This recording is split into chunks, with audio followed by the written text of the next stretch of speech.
It's interesting, neither my father nor my mother would give us pearls of wisdom.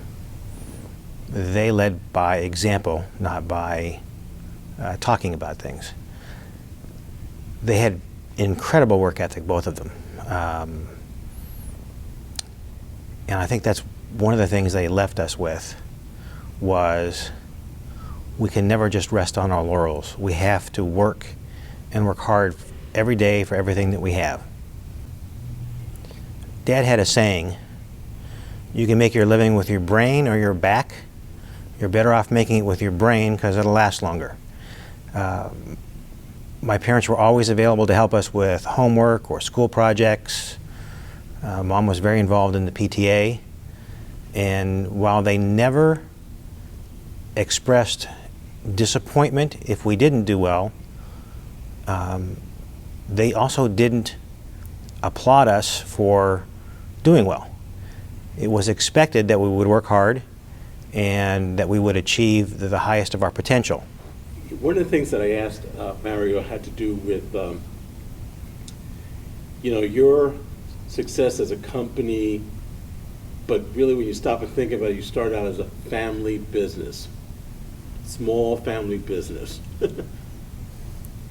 That's significant. And how important is that in terms of where you came from to where you are now?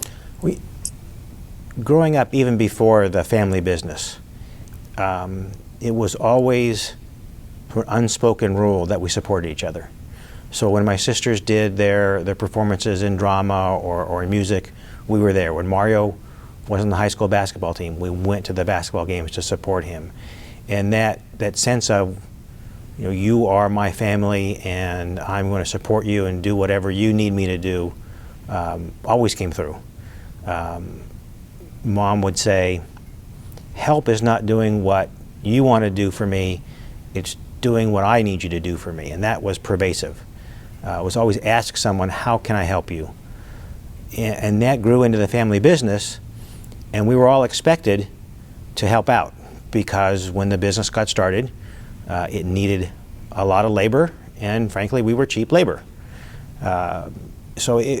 Going down to the clinics and pulling charts or sweeping up the parking lot was something that we did just like at home. We made our beds and took out the trash and helped with the laundry. So there was, at that time, very little distinction between what was family life and what was work life. Work became part of our family life. The best thing to do is believe in yourself, even when others may not. There were so many people, physicians at the hospital, people in the community, who told my father, Dave, you can't be successful taking care of the poor and underprivileged. And my dad knew that he could be a success because he defined success as filling a need.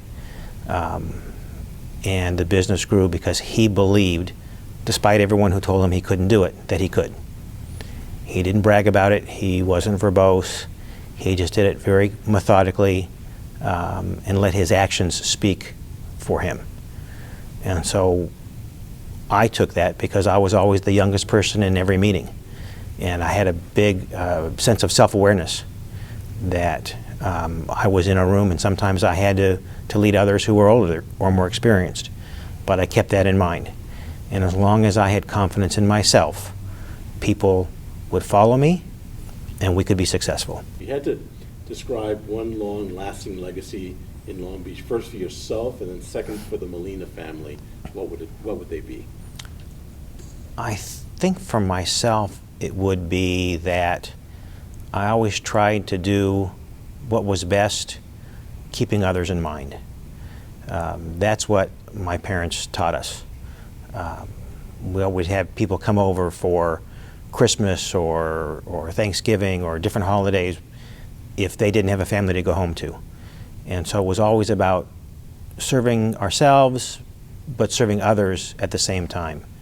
And I think that for our family, it is that we left Long Beach in a better place, more progressive than when my parents came here in the 50s.